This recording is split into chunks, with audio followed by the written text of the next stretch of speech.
That way, if you missed the class or you want to revisit anything, you can go to villagesofsantafe.org and click on the first blog, and that'll be up tomorrow.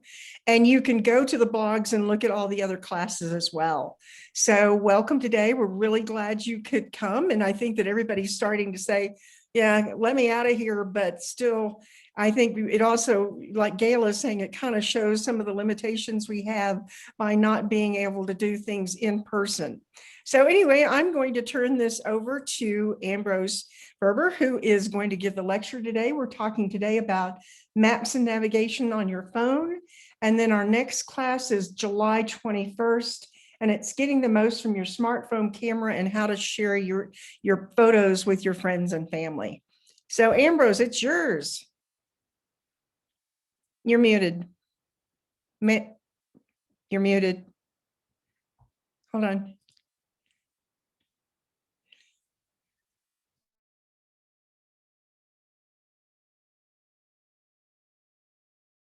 Unmuted now?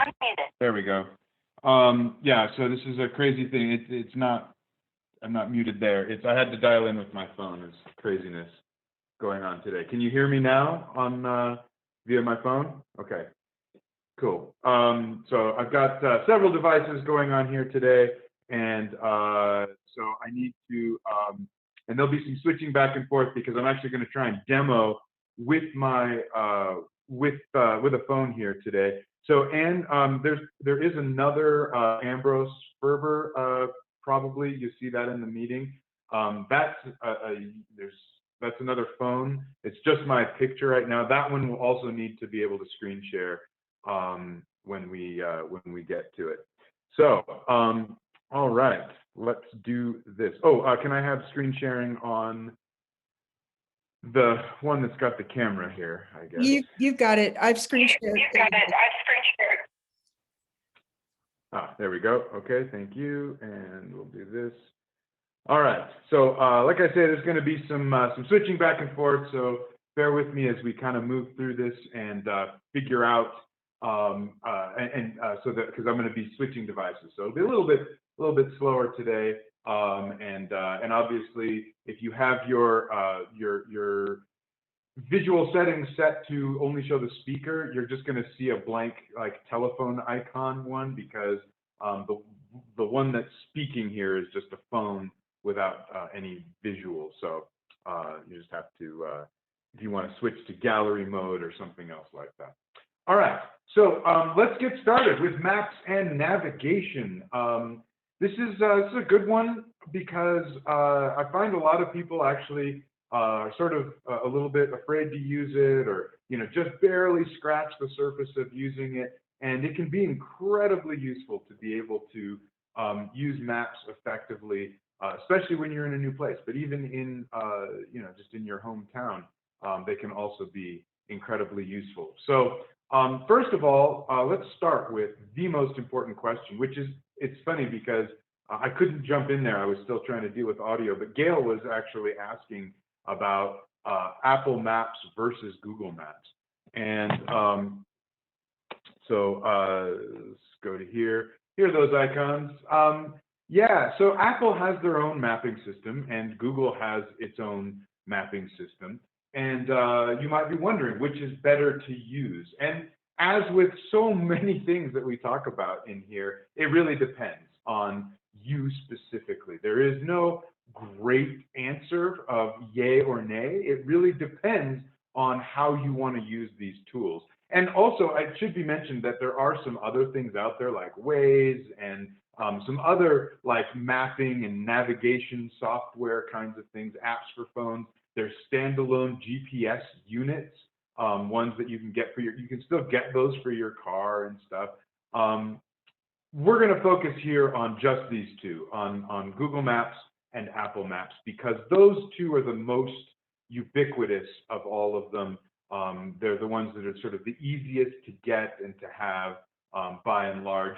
And it's important to note that once you've mastered either one of these, then trying something else, trying something new will be a lot easier, because fundamentally they all kind of do basically the same thing. Certainly, you know, the actual location of things is different and different buttons and everything, but you'll feel more empowered to explore one of those other tools if you wish, once you've learned Google Maps or Apple Maps. And we're going to look at both of those today. We're going to look at both options. We're going to kind of be switching back and forth between them, looking at both. And we should talk about the pros and cons of each, and to help you make a more informed decision as to which one you would rather use. So Apple Maps is much cleaner and simpler than Google Maps. By and large, Apple Maps gets rid of a bunch of stuff on the screen and really just kind of focuses on the map. But it's only available on Apple devices, which might be fine, right? If you just have an iPhone and an iPad or whatever, and you may only ever be on Apple devices, and so using Apple Maps and getting used to Apple Maps might be just fine. But Google Maps is available everywhere. You might encounter Google Maps even if you're not, even if it's not just your phone. Like cars often have Android Auto built in, and they're using Google's mapping software in order to do it. You might be on somebody else's device or just wanting to be able to change devices. It's just Google Maps is far more ubiquitous. And the trade-off, and more importantly than that probably, is that the trade-off, while Apple is cleaner and simpler to use, Google is much more robust and has a lot more features in it, has a lot more things you can do with it, has a lot more ways of looking at the data, and just has a lot more features in it. But for some people, those features might be overwhelming or might clutter up the screen too much. So again, it's really up to you to decide which way you feel is best for you. Personally, I use Google Maps because I find they are, I like all of the features and I like all of the data I can get. And we're going to dig into that. We're going to see exactly what it is that's different about them, as far as like what they have, how the interfaces are different. We will also talk at the end a little bit about another difference between them, having to do with privacy, but we'll get to that at the end. Before we dig into looking at maps, I did want to just spend a couple of minutes here to talk about how this mapping software works, like how they have all of this data and how Google and Apple got all of this and how they built out their mapping system, because it's worth kind of knowing about, and part of it is related to other stuff that we're going to talk about today. So the first thing is that both companies bought some existing map companies and used existing maps that already existed in other places. Like there were some companies like MapQuest. I don't know if anybody remembers MapQuest. They're still kind of around, but so Google bought MapQuest and was able to use all of their maps. Plus paper maps and USGS information, US Geological Survey information about things. And they just sort of like went out and got a lot of map data from a lot of different places and brought that all in and sort of refactored it so it was all kind of the same data and built it out. And so that's kind of where they started. And Apple kind of did the same thing, where they went out and they bought a couple of mapping companies and did that. Apple used to pay Google for their mapping software way back in the day, and then Apple built out their own. Google has also spent a great deal of its resources, considerable resources, driving around. They send out those Google trucks with the things on top, and they map out streets, and they take a lot of GPS data, and they combine it all with other stuff, and take note of where businesses are and all kinds of stuff. And then they take photographs, and you can look at those photographs, which we're going to talk about later today. But yeah, so Google just kind of drove around a lot and did some of their own cartography, basically. They also used satellite data. So Google, at first, they had access to, they paid for access to some other people's satellite imagery. Google now has their own satellites, and they get their own satellite imagery. though they still do pay for some imagery from other folks. And they use that not just to give you satellite view, so that you can actually like look at pictures of the Earth from above, but they also use that satellite data to help flesh out their mapping, because they could see where there were roads and lakes and so forth, and they could actually help correlate that with their existing map data to make their maps even more correct and accurate. Both companies, although definitely Google much more so, use user data to flesh out their maps, and that comes in a couple of different forms. One form is that they are like looking to see where Google Maps users are, and then they can use that for real-time data collection and seeing how fast they're moving for things like traffic data and stuff like that. Again, we'll talk more about that. But also direct user data, like where users actually correct things. So you on Google Maps, you can say, you know, this place that you show on your map is actually incorrect. That's not actually what the reality is, and you can submit that, and Google will then investigate, and they also correlate that with other users who have reported the same thing, and then they'll correct their map based off of that user data. And then they also have business data, right? Google has a gigantic index of all of the companies and businesses in the world, basically. And and they have data on those businesses because of their search engine stuff, right? They know the hours of those businesses, and they know those businesses' locations, and they know a lot about them, and then they can incorporate all of that data into their maps so that you can get a lot of really good information when you're looking for things on a map. Additionally, one moment. Here. Okay, cool. And then finally, both companies connect to a bunch of other companies' data in real time. So Google or Apple will connect to a transit authority of a particular city. So like I know kind of about the intricacies of the deal that Google made with DC Metro, so that all of the data DC Metro maintains about where their trains are, and yeah, I mean, specifically, like, you know, this train is at this intersection at this specific time, and Google can connect to that data so that when you're looking at your map, you can get real-time information about when the train is arriving at the station, and things like that. So we get a lot of, Google and Apple both get a lot of real-time data from other companies that they've inked deals with in order to get some of that information. So, and really creating maps the way Google and Apple have done is a gigantic undertaking, and it's a huge, very complex beast. And that data has to come from a lot of different sources, and it's the ability to combine all of that data together to create really good, really accurate maps that have robust additional information about them. I should say now at this point that, well, okay, first of all, I really love maps, like paper maps. I love them. And I even have some old maps, like from, like actually antique maps that show different land masses and different geopolitical situations than we have now. And I have some of them framed, and I have a couple of globes, and I love just peering at a globe, and I love looking at a paper map. Paper maps don't run out of batteries, and paper maps, can be easily folded up and taken with you. Paper maps give you a really sort of wide field of view. You can see things in context in a way that you can't really see things in context on a little screen.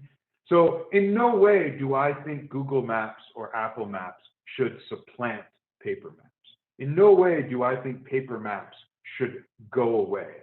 I also do mountain rescue stuff, and so having paper USGS topo maps to wayfind on, critical, absolutely critical that every member of the team knows how to use a map and a paper map and a compass. But at the same time that I think those things are incredibly valuable and useful, and learning to read a map is a really good tool, also recognize that having a GPS in your pocket that knows exactly where on the planet you are, and then can put you and then can place that dot on a map.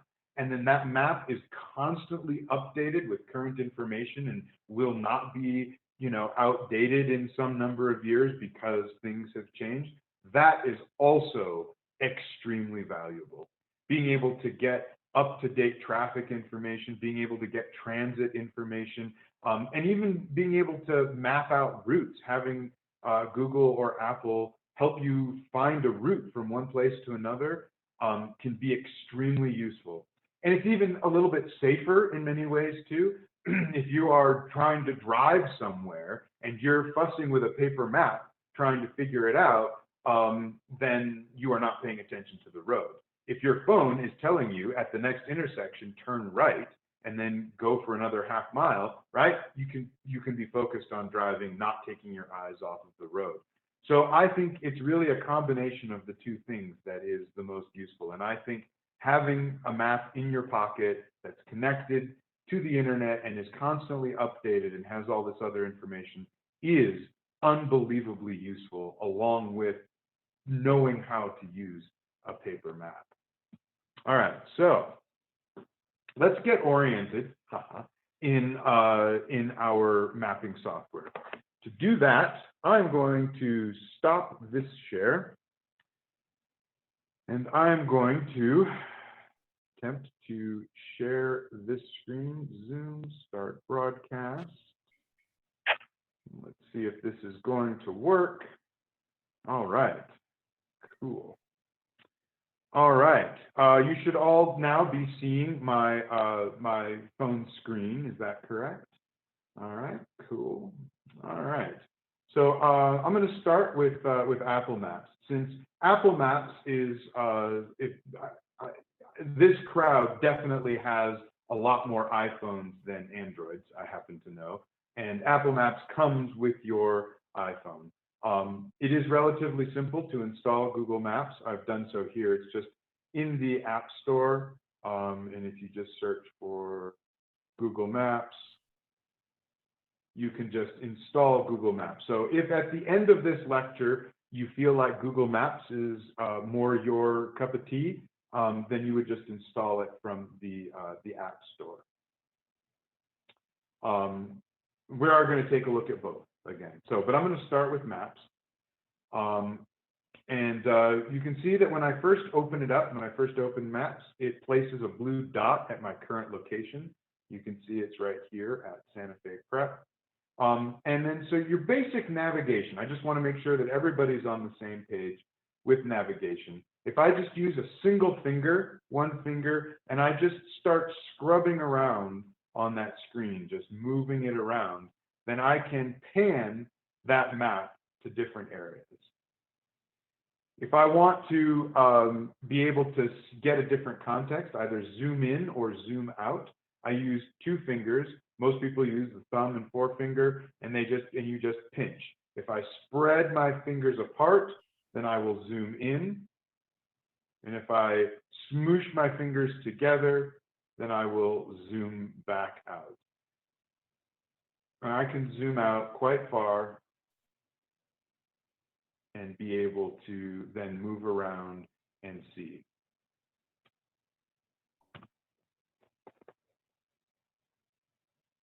Oops, sorry.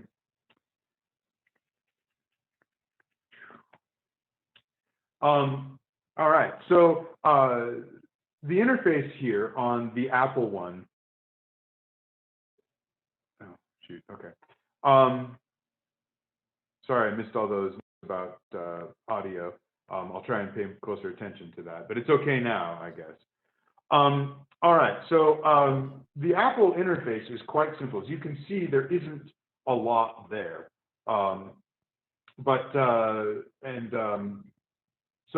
Which is nice, right? It's nice and clean. As we're going to see in Google Maps, Google Maps has a lot more on the screen, which might be overwhelming, but again, it also adds a great deal more functionality.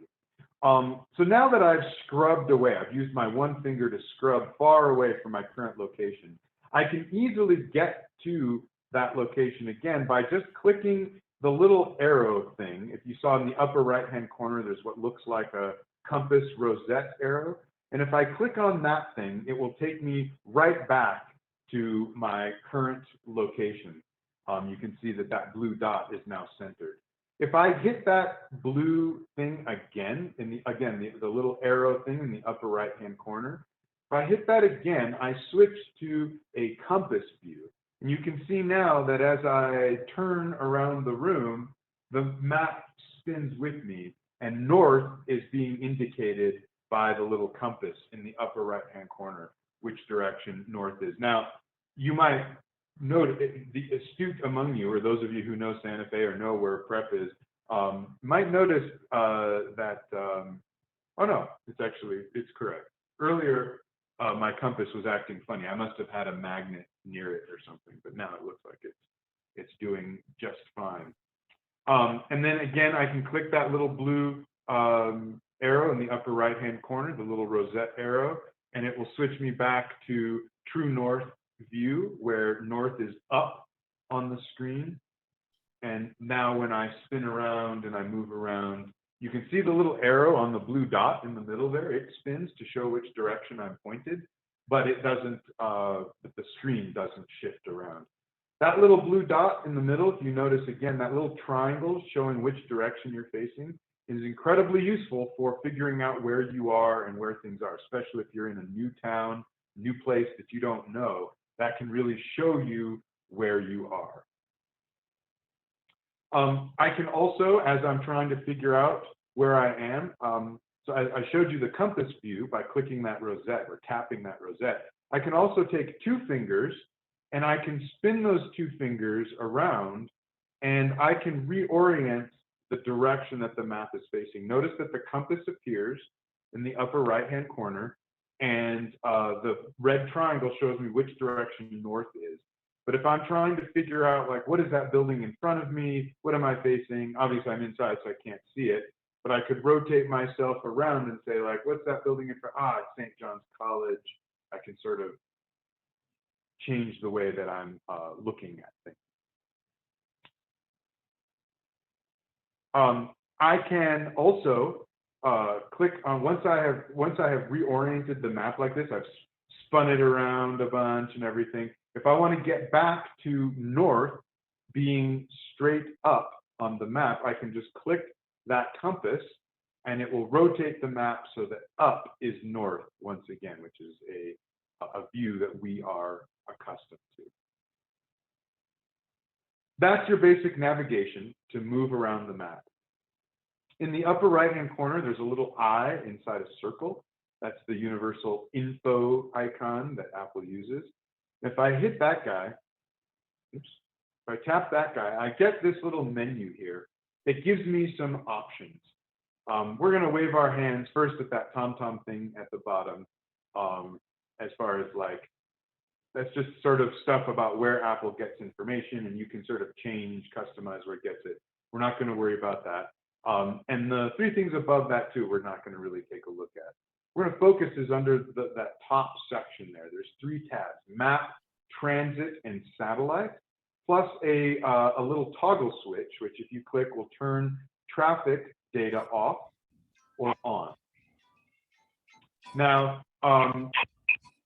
Apple's traffic data isn't quite as good as Google's traffic data, related to some things we're going to talk about later, but it's kind of a function of the fact that Apple is more interested in protecting your privacy. And but the trade-off there is that their traffic data isn't nearly as good as Google's traffic data is. But in addition, the first tab that's set on right now, Map, that's just your standard map with the sort of block color, with streets as white lines and so forth. But we can click on Transit to add a layer, more or less, on here that shows us transit routes. Now, I'm here in Santa Fe, so we're not going to see very much in the way of transit. We can see here's a red line that's showing, I don't know, some shuttle or something. If we zoom way out maybe and we scooch over to like maybe San Francisco,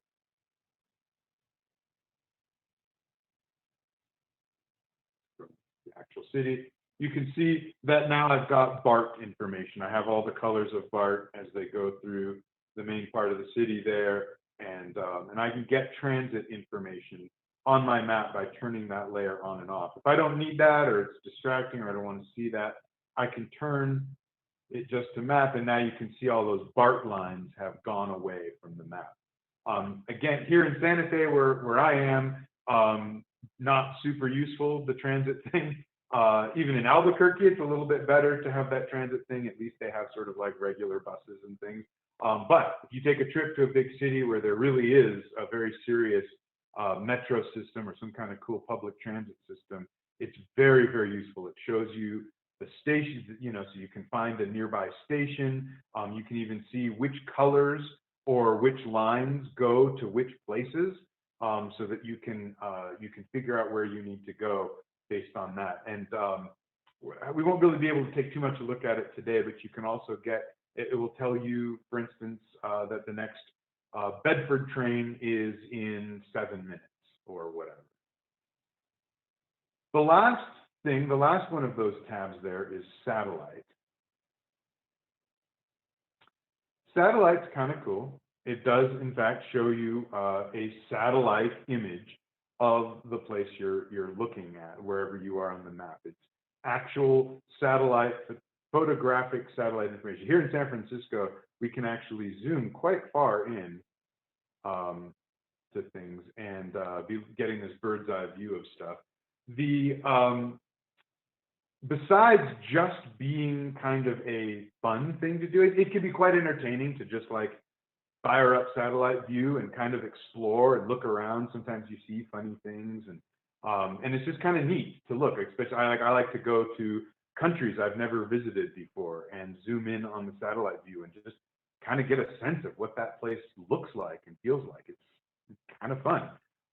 But besides that, it can also really help you figure out where something is. And we're going to talk more about that later. But turning on satellite view can help you see more like what it's going to look like when you're actually in that space. If it's a place you've never been to or very unfamiliar with, having satellite view turned on can really help you see, like, you know, oh, when I get near, I see that park is like kind of really steep and it's really wooded there, or oh, this is a very industrial part of town, or whatever it is. It can help you with the wayfinding as well. There is a 3D mode. Both of them have this mode where they've taken satellite data plus some airplane data, and then also some fancy AI extrapolation from USGS maps, from topo maps, using the topography to create this sort of pseudo 3D effect where you can actually kind of see what things look like from in this sort of like helicopter view. It's pretty cool, pretty trippy. That feature I find is generally more like for fun than it is for utility in actually finding your way around things. So back here in just the generic maps mode, it's also worth noting that in Apple Maps, the search bar is down at the bottom. It just says search maps. And if you click on that, tap on that, you'll be able to type something into search, which we're going to do in a moment. But first, I would like everyone to see Google Maps so that we can see some of the differences between Google Maps and Apple Maps. So here is Google Maps. As you can see already, it's a little bit more cluttered. One thing to note also here, let me just go back to Apple Maps quickly, is that as I zoom out, actually I'm going to go to my current location here. There are fewer labels, I should say, on the map until, okay, audio breaking up again. Oh, this is going to be fun, gang. Is it still breaking up? Is it any better now? How's it going? It's kind of shaky. I don't know what to do about that. Let's see. Don't have.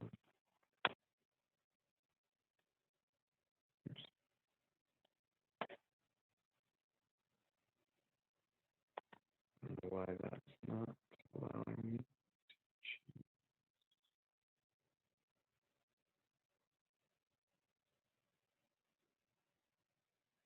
Yeah, I'm sorry, I don't have a lot of options here. Hopefully, it's kind of come back now. All right, so I'll just be watching the chat. Just, you know, give me, or I don't know, Anne, give me like a throat cutting gesture when it when it's breaking up, and I'll pause for a second. So that seems like it's just needs a moment to get itself back into action. All right, so yeah, so there's not a lot of labels on Apple Maps until we start zooming pretty far in before we get that. In contrast, Google Maps has a tendency to show a lot more labels earlier on in the zooming process. So again, it's a mix between sort of like utility and cleanliness. Like if you really like things to be super sort of empty and elegant, and you just kind of want to get down to it, then Apple Maps is nice. Google Maps, though, I like that all of the stuff I need is sort of just right there, right away. I get a lot of icons for things that I want to visit or things that might be of interest to me a lot sooner. So basically, but the functionality is basically the same. Single finger scrubs around, two fingers spreading, zooms in, two fingers pinching, zooms back out. I can, once I've kind of moved away from where I am, the go to my location is actually in the lower right-hand corner. You see there's this time, it still looks like a rosette arrow, but it's a black and white one when I'm off. But then when I click that, it turns blue to show me that it's looking at my current location. Just like with Apple Maps, I can start to rotate things. And then if you look kind of in the upper right, there's a gray and red compass arrow facing both directions. That is the compass, which again, I can click to rotate back to this position. Same with Apple Maps. If I click for my location and then click it again, it'll turn into this forward-facing compass view, where whatever's up on the screen is what's in front of you. And as I rotate the phone around, it finds where it is. So, and then I'm just going to go back to the north view, where north is up in this view. That's all kind of basically exactly the same. It's just the location of the buttons, the actual visual look of the icons is a little bit different, but it's essentially the same thing. That little eye that was in Apple Maps in the upper right-hand corner, in Google Maps, it's in the, again, it is in the upper right-hand corner. It's the little layer thing. It's like a square with a line underneath it. It looks like an onion skin layer, like things on top. And Google actually does call these layers. And you can see that Google kind of splits this up a little differently and gives you actually a bunch more stuff here. So we have default, just like Apple Maps. We have satellite, just like Apple Maps. It's basically the same thing. They have almost the same satellite data. Actually, I think Google's might be a little bit better. You can see that, like, I can get down. This is the parking lot at Prep from a couple of months ago. I can, like, look at cars pretty easily here. It's kind of nuts. But then they also have this terrain one. If any of you are hikers, walkers, hikers, etc., this can be a really useful tool. You can see, so again, they're using USGS data to map out the actual terrain of these things so that I can get a visual representation. There's Monte Sol and Monte Luna, right? So if I'm out hiking around, it's not quite like a, you know, USGS topo map that gives me full-on data, although you can add that to Google Maps. We're not going to do that today, but I can get some sense of things, right? I can see that, like, okay, there's a narrow place, you know, a low spot there. It can really help orient. And again, also just having fun doing it. But I'm going to switch back to default. I'm going to look at these. So then those are the three kinds of maps, like the way that you view the map, either with the flat colors, with a satellite picture, or just mapping out the terrain with map features overlaid on top of it. But then you also can add between 0 and 6 different kinds of detail overlays. So for instance, here's the, well, transit's again, not that great here in Santa Fe. So I'm gonna overlay the traffic one. And what that's gonna give me is that's gonna give me places where it's gonna show me the traffic data from certain spots. So here at the intersection of Armenta and Old Pecos Trail, you can see there's some red lines over on Armenta. That means traffic's backed up on Armenta for some reason. You know, northbound Old Pecos Trail is green. It's smooth going. It's going to be, you know, not going to be heavy traffic. But Armenta, for some reason, on both sides, both Cordova side and Armenta side, they're both kind of crowded up there. We can see that St. Francis is having, you know, some traffic issues here. Google gets all of this by checking the speed, since they can, you know, the phone itself has a GPS, which means that its location is known, and Google Maps can see how fast people are going with their phones, and then they can use that combined with some other public traffic data to indicate how fast or how slow traffic is moving. And I will say it is astonishingly accurate, like to the, like, you know, foot, maybe not the foot, but like within a few yards, you can be seeing your little icon moving up to a red section, and you think like, oh, it's fine. This happened just the other day on I-25, way up north in Colorado. We were smooth sailing, green lines. I was looking at the map. Our little icon was approaching a red spot, and then all of a sudden we came up over a little rise, and there were red lights, red tail lights, brake lights for miles. And we were like, oh, that actually works. So the traffic data that Google has is actually extremely accurate. And in my experience, it's much more accurate than Apple's. But when you are wayfinding or just moving around even a town you know, then having this traffic data is extremely useful. Google also has biking paths. So this shows places that are decent to bike. Again, mostly according to user data. Those are the green dotted lines there. They also have a 3D view. Right now, there's a COVID-19 info thing, which is kind of an interesting thing that shows in some places it actually has some overlays for hotspots of stuff, plus this little like pop-up thing that shows you some information about it.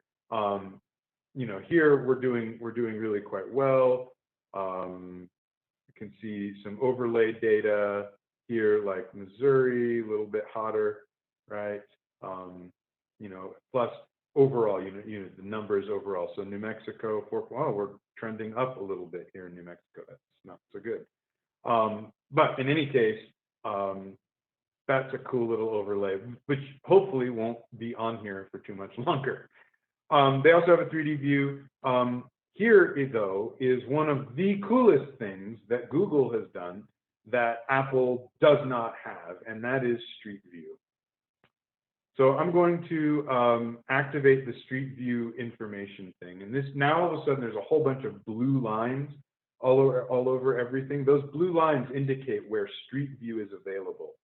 Remember when I was talking about the Google trucks driving around? Well, I mean, they had GPSs in them and they were like mapping streets, but the other thing they did is they had this camera on top, this 360-degree camera. And as they drove, they took millions and millions and millions of pictures, so that then I can click on some spot here. That's an awkward one that I happen to choose at random. So here's like Don Diego, oh yeah, coming down kind of near Vinaigrette, I think, yeah. Oh no, this is just the Don Diego neighborhood. And so that thing did a 360-degree camera view, and if I use one finger to rotate the screen around, I can see all around. Again, this can be, you know, partly for entertainment. Oh yeah, because here we come down to Cerrillos. Partly for entertainment, right? Just to like look around the place, and especially like go to some city you've never been to before and turn on Street View and look around and like see what that city looks like. It's fun. But also, again, for wayfinding, it is unbelievably useful. So that even if I have an address and the pin of it, and I know, that it's this house right here, and I can actually see what that house looks like, or at least what it looked like a couple of years ago. These don't get updated all the time, as you can imagine. It was just when the Google truck drove through here. So, so things may have changed since you looked at, but it can still give you an incredibly good idea of what it is that you're looking for, the building you're trying to find, by taking a look at Street View. Additionally, this is kind of interesting too. I know there are a lot of hikers here. I'm going to zoom in over here at Atalaya. Google also had some people with backpacks, big giant backpacks with 360-degree cameras on them, walk up trails. And so I can actually get a Street View of the trail on Atalaya, which again has entertainment value, but also has utility in being able to figure out where I am. If I'm on the right trail, am I in the right place? Does it match up to what we have here in Google Maps? And you can find new trails that way.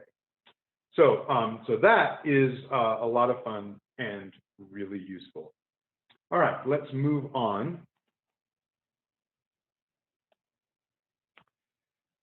Okay, so the first use case that we're going to talk about is, the first way that you might, besides just sort of, scrubbing around on the map, the first thing we're going to look about is search. And there are a couple of different ways that you might search for what you're looking for. The first thing is if somebody maybe has an address, right?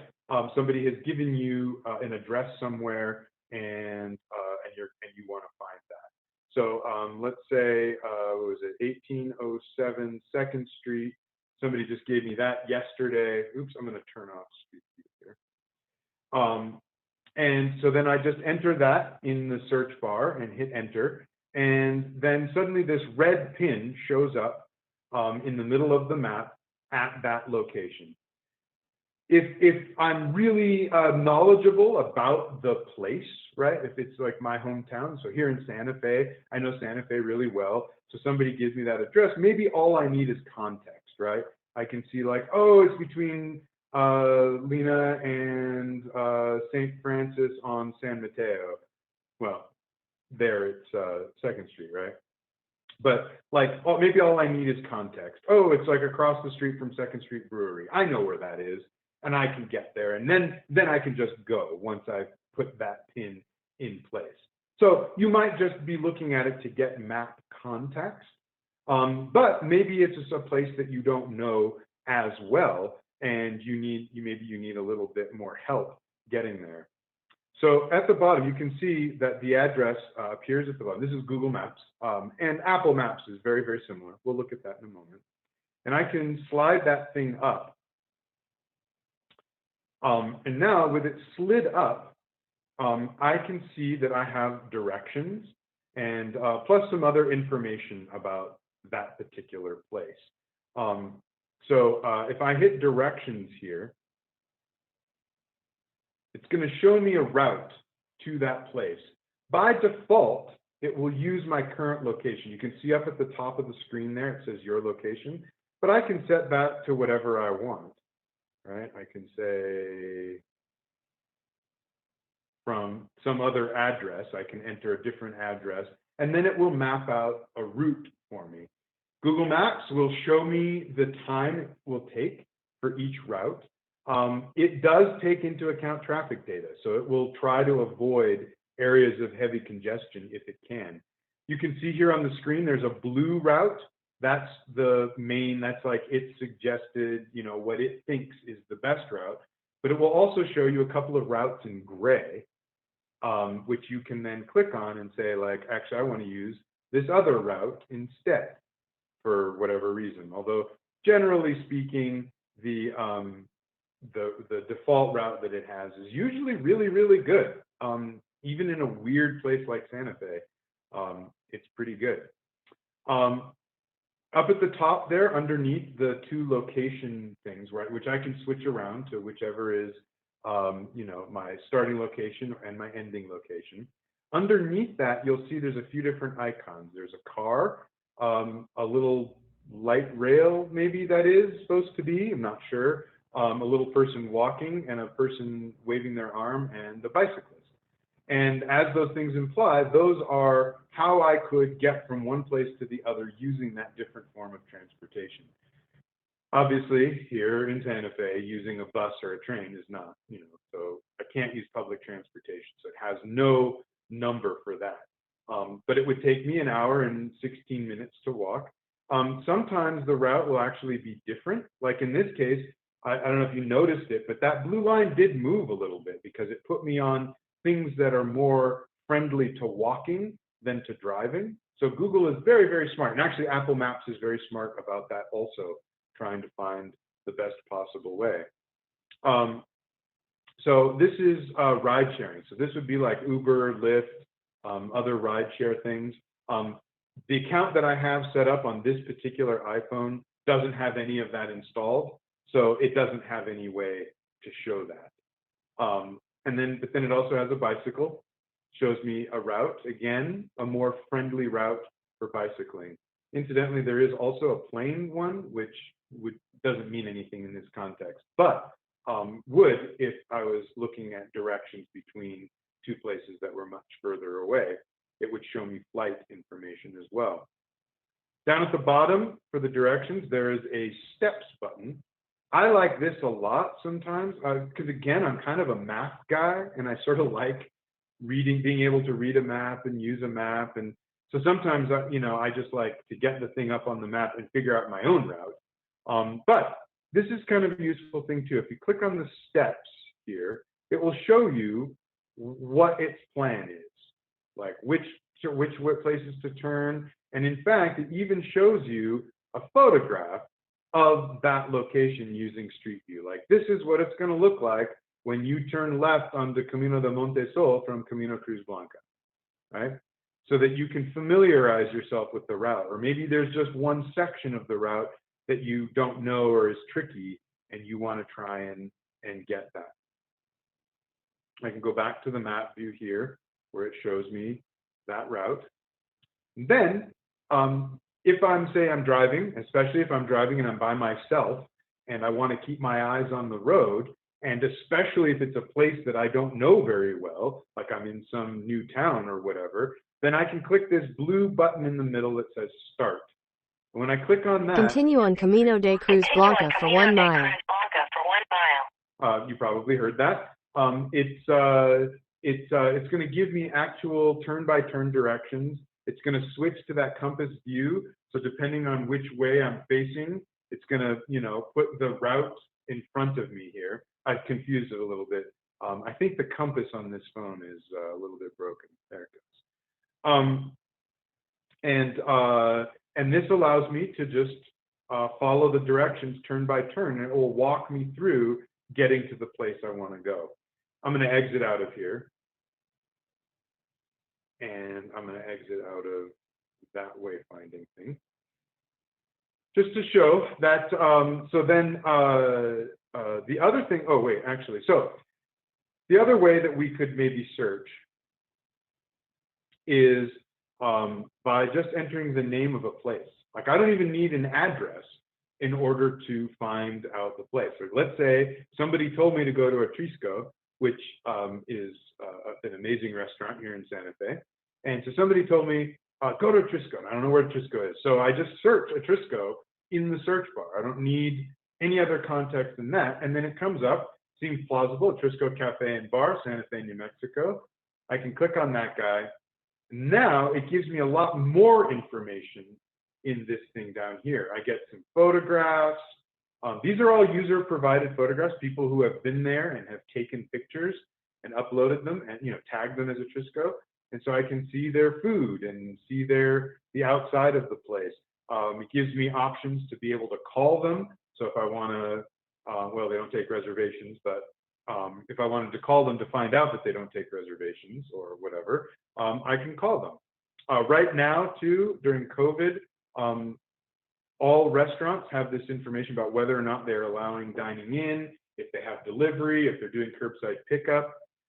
It gives me the actual address, gives me the hours. Again, this is all leveraged from all this information that Google has about businesses, and it can just put it right here in the map for me, so that I can access all of this cool information. But let's say I'm like, okay, cool, I'm sold. I definitely want to try that out. I don't really know how to get there. I know it's put it on the map for me. I don't really know where that is, so I'm going to get directions. So I'm going to click this directions thing, and it shows me from my location to Atrisco, and then I could just click start, and it would walk me through, just like we did with the last one. However, let's play a little exercise here. Let's say my car is also low on gas. So it's like, well, I'm definitely going to need to stop for gas before I get to the restaurant, because I'm running on fumes here. In the upper right-hand corner of this screen, you see the 3 horizontal dots. That's sort of a universal symbol. You should get used to paying attention to that 3-dot symbol. And it usually means there's something more under here. There's some kind of menu or some kind of settings, something that you can add on here. So I'm going to click on that. And you can see that it gives me some cool stuff here. I can set a reminder, like if I'm trying to get to Atrisco at 2 o'clock, let's say it's 10 o'clock in the morning and somebody just made a lunch date with me and I want to get there at 2 o'clock, I can set an arrival time of 2 o'clock, and then Google will be monitoring the traffic situation. And when it is 11 minutes, or whenever it's the amount of time it will take for me to get there away, then it will send me a reminder and say, hey, you should probably leave for your lunch date at Atrisco now. So that's pretty cool. But what I'm going to do here is I'm going to add a stop. And I'm just going to click on that, and I'm going to click on gas stations.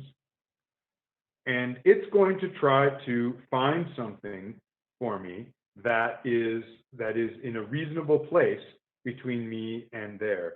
So I'm just going to show that list. Here's this Phillips 66. I'm going to click add stop. Now you'll note that the Phillips 66 is now after Atrisco, right? My route is now my location, Atrisco, then Phillips 66.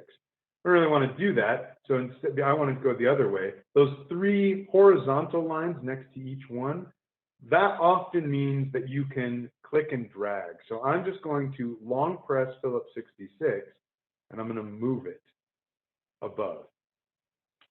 Now I'm going to say done. So now my total trip is going to be about 15 minutes. So Google, and that doesn't count the time to actually pump the gas.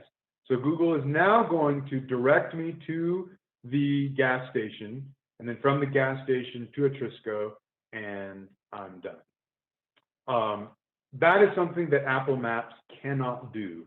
This is something that only Google Maps can do, is to have multiple stops in a route where I can say, I'm going to go here, then I'm going to go here, and then I'm going to go here and go here. And you can add many, many stops on a trip. So you could even plan an entire road trip that way if you wanted to. If you're driving up to Seattle and you want the different hotels that you're stuck, put all of that into a single map trip, and then off you go, and it will guide you through all those different things. I additionally wanted to show you yet another way of using an address or something similar to get somewhere, which is if somebody has sent me, and I have sent myself, a test email, both Apple and Google, both on Android and iOS, like all the big players, are really good now at, oops, that's not the one I wanted, are good at recognizing when something looks like an address. So here I just sent myself an email where I put an address in the body of the email. And I didn't do anything else. All I did was type out the address and send the email. Then the phone saw the thing in that email that looks like an address, said, hey, that 1807 2nd Street, that looks like an address to me. So I'm going to go ahead and pretend like it is. I'm going to map that out.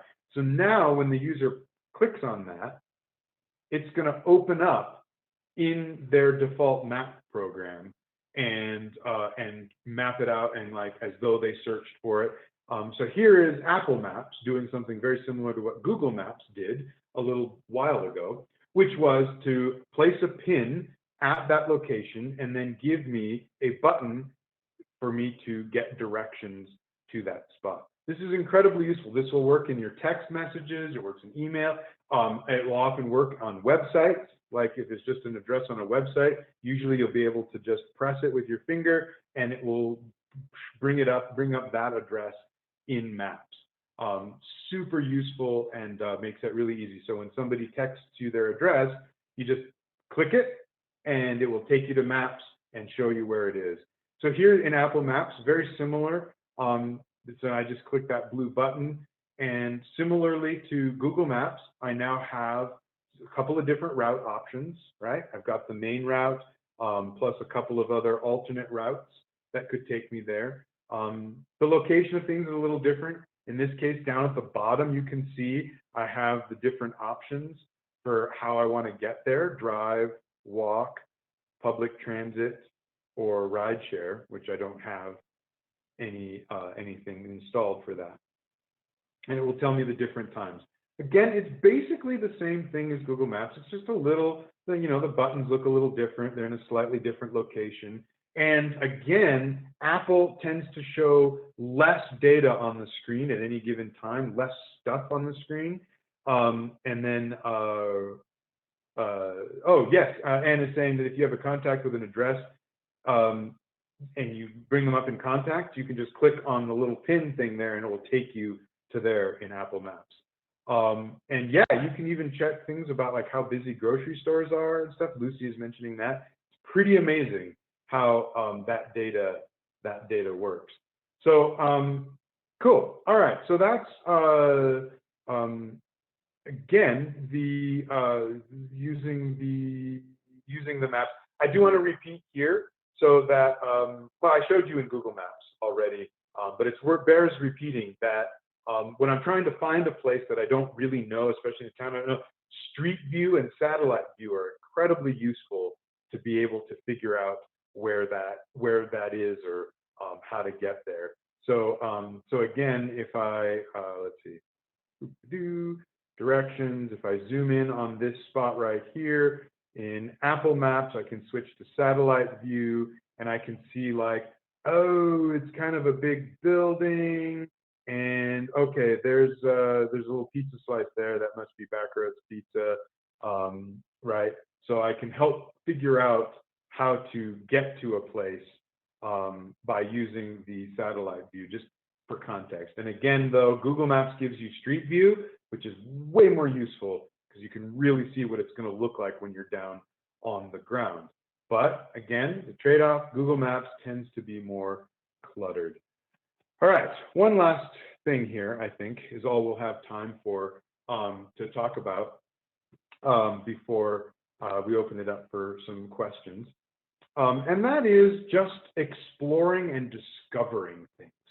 So far, we've been able to just kind of like scrub around. And if we know the place we're going, we can, either by name or by address or by link, we can actually like, get a thing and enter it in here, search for it, and get directions. But let's say I'm in a strange town. Actually, why don't I just zoom out here and let's go somewhere. Pagosa Springs,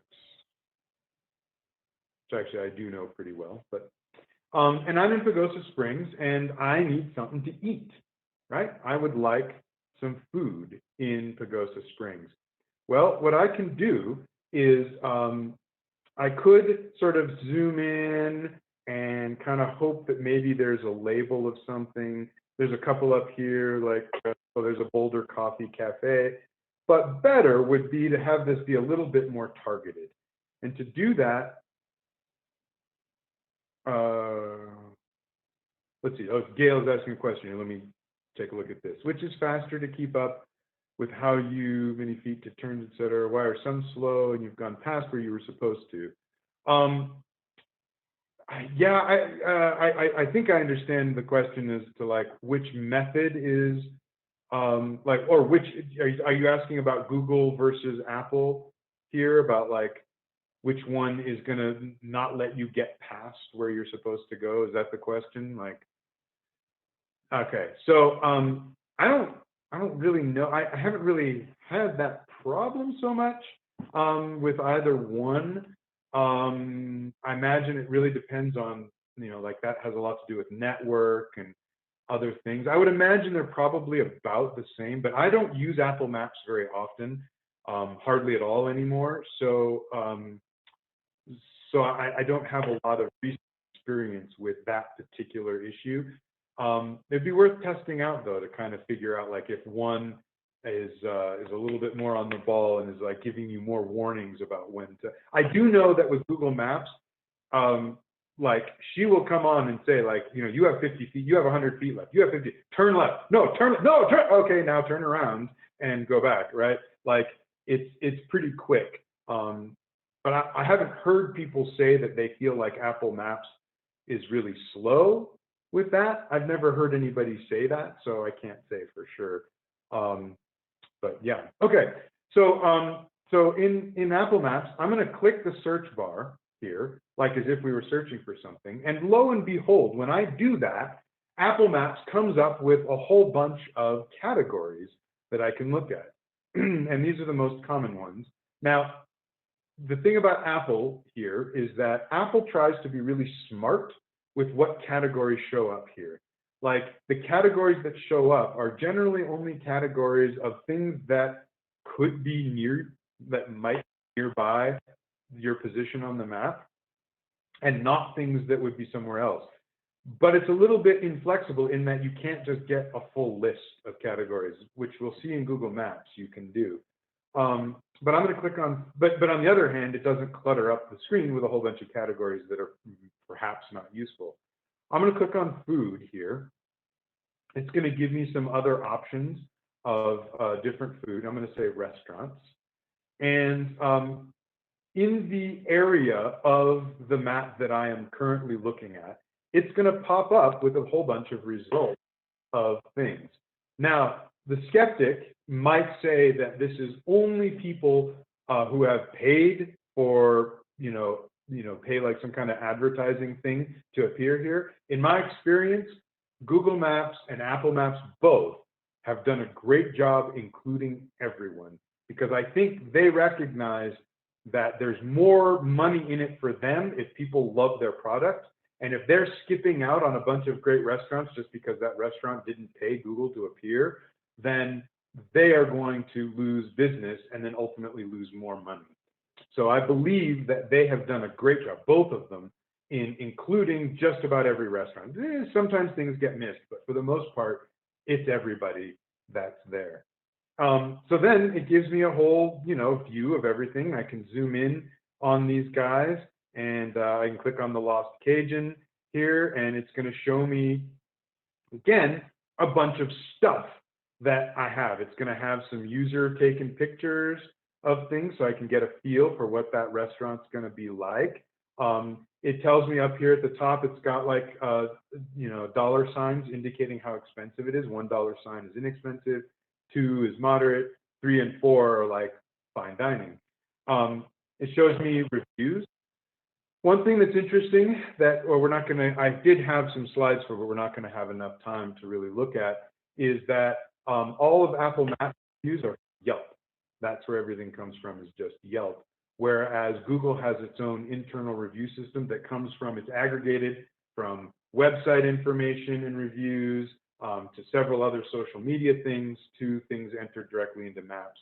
So kind of a little bit more robust of a review system. Although if you trust Yelp, then and I've heard some things about Yelp being compromised by companies just paying people to put good reviews up, but I don't know. Cannot say for sure. But I can get some stuff there. I can call them. I get their hours, their address, their website, all that good stuff. and again, that big blue directions button, which in this case is a little bit longer because this is in Pagosa Springs. So yeah, so I can browse around. Oh, Diana, that's a really good question. Shoot, let me just quickly show in Google Maps something, and then I will answer that question. We're going to go a little over time. That's okay, I assume. You'll note that in Google Maps, those categories are just across the top of the screen here, right underneath the search bar. I have all of my, I have a bunch of categories there, all the most common ones: restaurants, gas, groceries, coffee, takeout, pharmacies, hotels. That can change a little bit depending on your stuff, like on your habits and like places you visit and things like that, etc. But then over here is this more button, which if I click on that, gives me a whole bunch of stuff to look for. And Apple Maps doesn't have that. Just sort of like, give me a list of all the categories you track and go for it. So question from Ruth, what is the difference between Google Maps and Google Driving? You mean like Android Auto? So all of the driving stuff that Google does that they have that like help you to drive and navigate uses Google Maps as its mapping thing. That it's like underneath the hood, it's Google Maps. Yeah. So I just wanted to show you that with all of the categories in there that you can do. There's a bunch of social stuff that Google Maps has also, which we don't really have time for. If you look down at the bottom of the screen here, we've got this contribute thing. This allows me to write reviews and add photographs and add places, edit things, and like participate in the mapping process, which is pretty fun.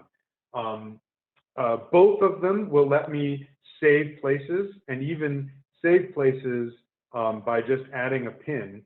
If I just long press on the screen in either one, I can add a pin, and then I can name it and I can share it with people. I can send it to people so that like maybe I have a really favorite spot up on a mountain somewhere, right? Here we are over by Atalaya, and I know this like really cool spot right here. I'm going to drop a pin. I can then send this pin to a friend of mine and tell him like, you should go check this place out. It's got the latitude and longitude.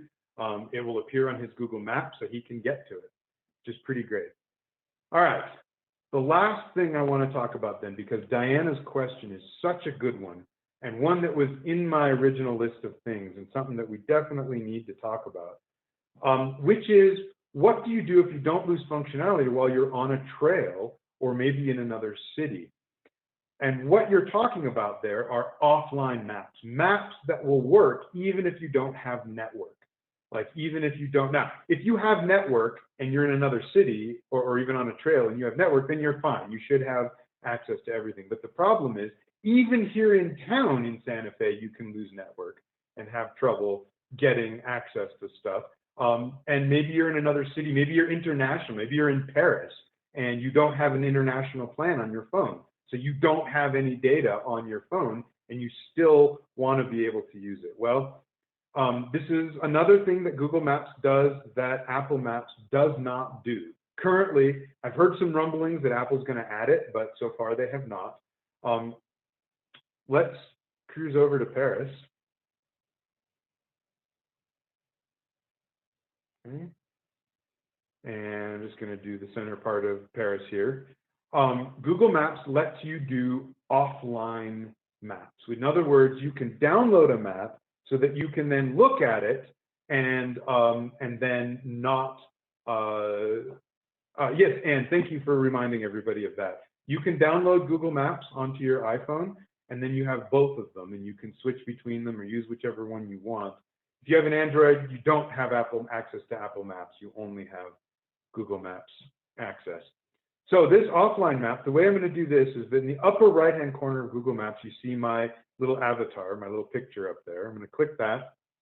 And one of the options here is offline maps.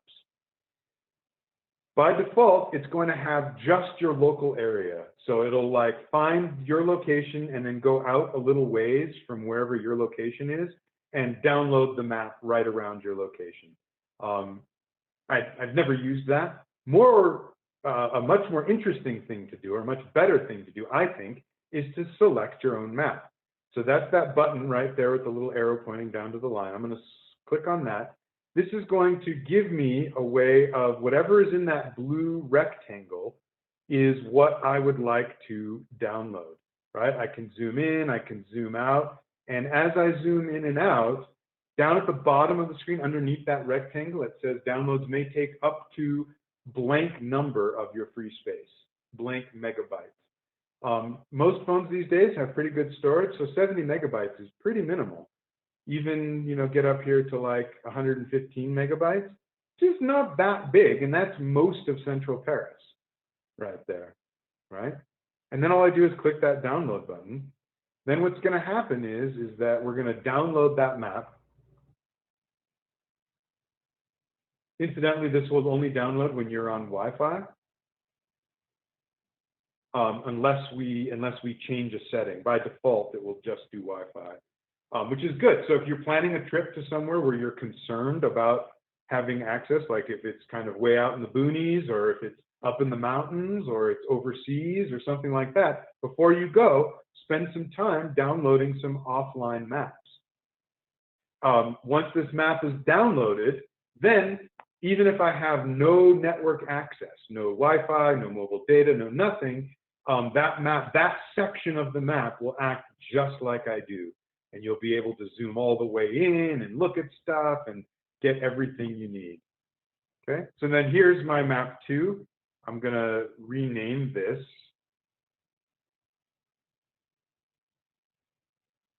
Paris. Okay, and I can go back. And there it is. So now if I turn off, oops, actually that's not going to work. That was dumb. Hopefully I didn't drop off of the Zoom. Nope, okay, cool. I can't turn off network because then I will drop off the Zoom here and no longer be able to share.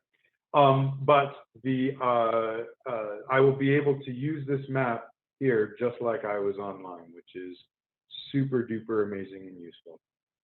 How you get to that originally from the main menu again, please. It's your little icon, your little avatar in the upper right-hand corner. And one of the options down here about lower than halfway is offline maps. And here is how you can create your own maps for use offline. And yeah, and then from that same menu, of course, I can delete that map when I no longer need it if I want to free up space on my phone. Just like that. There you go. I just will mention, parting word here. Well, a couple of thoughts. So Google makes their money by using your data. That's actually, let me go ahead and quit my share here. I don't need it anymore. Stop broadcast. There we go, and I'm gonna pin. Can you spotlight this one? My actual camera one. So Google makes their money by having your data, using your data, selling your data, knowing where you are at all times, right?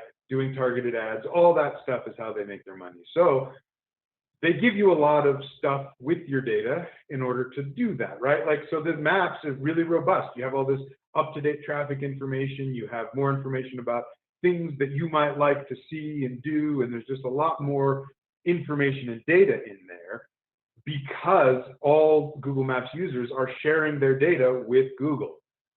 Apple is much more on this privacy train, right? And they really try to protect. So whenever you map a route, they do this like anonymization with it so that they can still show you where it is, but like have no idea who you are and stuff. And like, and then once the route is done, that it's deleted and not remembered, whereas Google does remember it. So if you are worried about privacy, if you are worried about people because Apple makes their money by selling you phones and services, right? Your data isn't, they don't sell your data the way other companies do. So if privacy is your thing, if you're worried about it, then Apple Maps may be for you if you have an iPhone or any other Apple device. If you are not as concerned with that, I mean, even if it's sort of like a, like I've made the choice to sort of try and balance the two things. Like I like a lot of the services that Google gives me. I like a lot of the extra information I get with Google Maps. And I'm willing to trade some of my personal information in order to get that. I'm pretty careful about how I leak information to Google as much as I can be.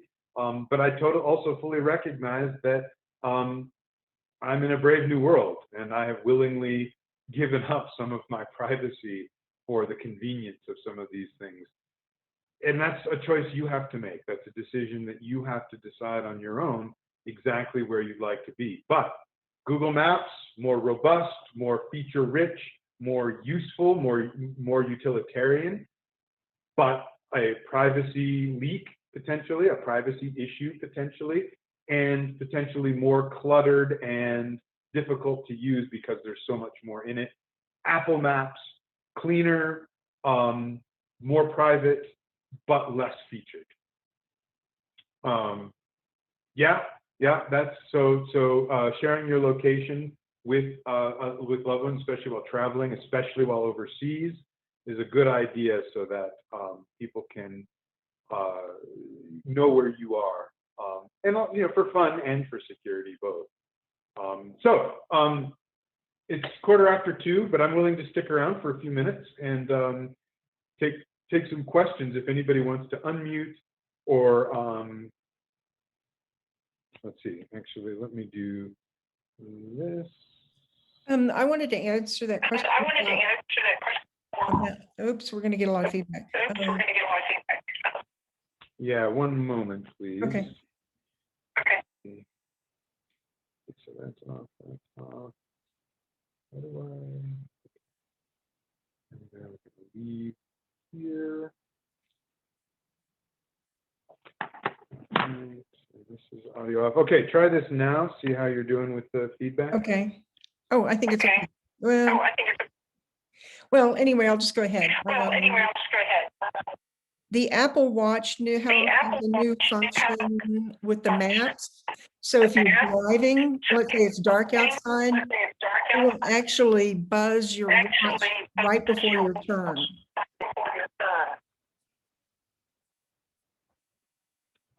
That's pretty cool, actually. So that, yeah, you're not looking at the phone, you're not looking down, you're not distracted. And when it's hard to see the street signs and stuff, having something remind you for that, that's pretty great. I do like that. Cool. Yeah, you're welcome, everybody. I'm glad you enjoyed that, and hopefully it was useful.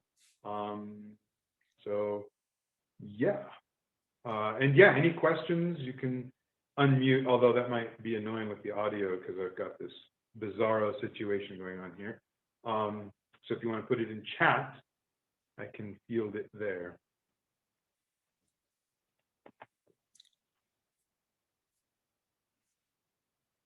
All right, everybody. Thank you. Yeah. Syncing the watch and the phone, that is sort of its own topic. I mean, it's pretty automatic once you're logged in to both of them. Dorinda's asking about same thing true with Galaxy 3. Do you mean with the watch thing? Or do you mean something else? If you mean the watch thing, not with the Apple Watch. I don't think the Apple Watch connects to anything except iPhones and iPads as far as like interconnectivity goes. You can use an Apple iWatch, or an Apple Watch rather, just on its own. It does some things by itself. But if you want it to work with the phone, it needs to be an Apple phone. But Samsung has their own smartwatches too. So if you get a Samsung watch that connects to their Galaxy phones, then, and I actually don't know for a fact if Google Maps does that or not. I don't have a smartwatch. Somebody wants to send me a smartwatch so I can test it out and report back. That would be fine. But yeah, I don't know for sure if it does that. But Apple Watch and Apple Phone will, those two things pair, and they should pair up pretty automatically. But it sounds like, Gail, like you might need some one-on-one time, which Ann and I are gonna talk about how to make work, and then she'll let you know how to schedule that to get some one-on-one consulting, for a fee to clean up. 'Cause it sounds like you've got a few things going on that would be nice to clear up. Cool. All right. Well, that's it then. And yeah, thank you all so much. We'll see you in a month. I don't even remember what the next one is or when. The Thank you next very one much. is July 21st, photos. What is it? Photos. Photos. Big one. Photos is next time. Bye, everybody. Bye. Bye, everybody. Thank you. Well, I see you, Madeline. Hello, Madeline. Thank you, Ambrose.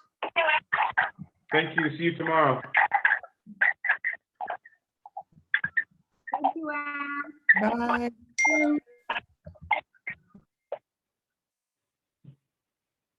Actually, Ann, I'm going to leave too and then come back so that it's not so ridiculous. Okay. I'm just going to end the meeting and send you another Zoom. Okay.